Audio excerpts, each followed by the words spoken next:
Há mais ou menos uns 7 anos nós tomamos a decisão de levarmos para as pessoas o que nós estávamos vivendo na nossa vida. Eu e o meu esposo, não seria apenas 10 dias de oração, mas aquilo teria que virar um hábito na nossa vida.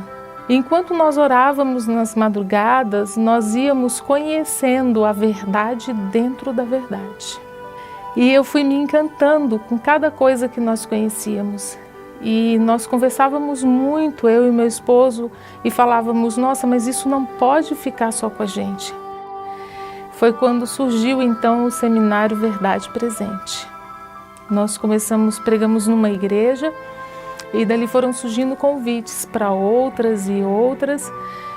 E surgiu então um momento em que nós descobrimos que alguma coisa mais nós tínhamos que fazer. Nós não podíamos apenas pregar. Nós chegávamos às igrejas e as pessoas nos procuravam pedindo oração. Mas eram tantos os pedidos de oração e os papeizinhos que nós íamos colocando nos bolsos, que a gente pensava, bom, o que nós vamos fazer com esses papéis, com esses pedidos, né? Orávamos ali e agora? Vamos queimar? Nós vamos jogar fora? Foi quando nós apresentamos o seminário aqui em Brasília, numa igreja em Taguatinga Norte, e conhecemos uma família de São Paulo. E essa família nos convidou para apresentar o seminário lá. Eu imaginava que eu estava indo para São Paulo levar uma mensagem para aquela igreja. Para minha surpresa, Deus estava me levando a São Paulo para me ensinar a orar. Eu não orava como qualquer um ora, não daquele jeito que nós aprendemos ali naquele lugar. E quando nós voltamos a Brasília, nós voltamos decididos que nós iríamos implantar isso no nosso ministério. E aquilo foi tomando uma dimensão que nós não esperávamos. Em 2010, então, o pastor Eduardo Viana nos convidou para apresentarmos o seminário na Igreja Central de Planaltina. E então nós intensificamos as nossas orações com jejuns. E fomos reunindo em caderninhos como este aqui, este é lá da Igreja de Planaltina de 2010. E nós fomos colando os pedidos de oração.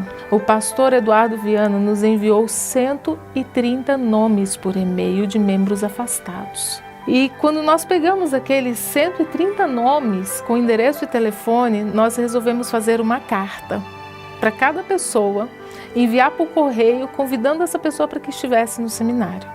Em 2014, então, nós recebemos o convite para estarmos ali fazendo a programação dos 10 dias de oração. Mas ao chegar na Igreja Central de Planaltina, minha maior surpresa foi ver pessoas que se aproximavam de mim e diziam assim,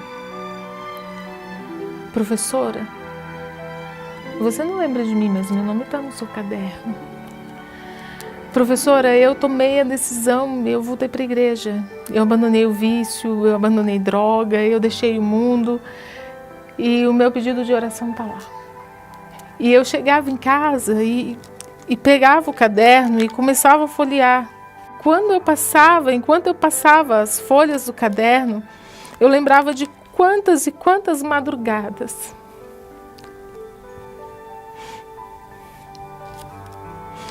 eu, meu esposo,